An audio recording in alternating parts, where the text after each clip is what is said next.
Všimněte si, že chlapci se začnou věnovat protahování ohrožených svalových a tukových partií.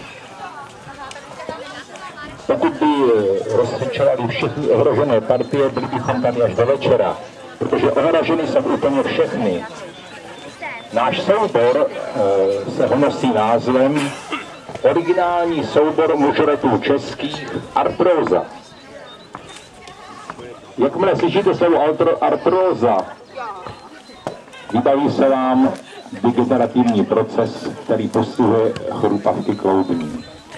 Někdo si může myslet, že to je složení na dvou slov, art jako umění a róza jako květina, kterou vám přinášíme symbolicky.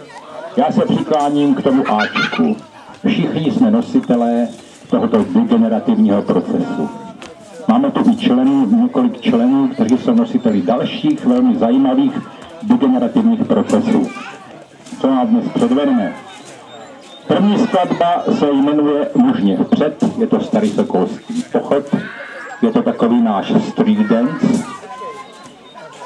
Ve druhé skladbě vám přineseme španělský temperament a vášeň a zazní hudba George Bizeta z opery Carmen.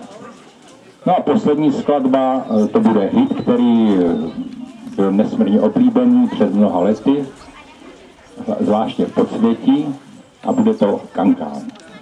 Já děkuji, že jste nás pozvali na vaši slavnost a přeji, ať se obci Březina nesmírně daří, máte to tady nesmírně krásné a věřím, že to bude čím dál hezčí. Děkuji vám, Artróza Hořice.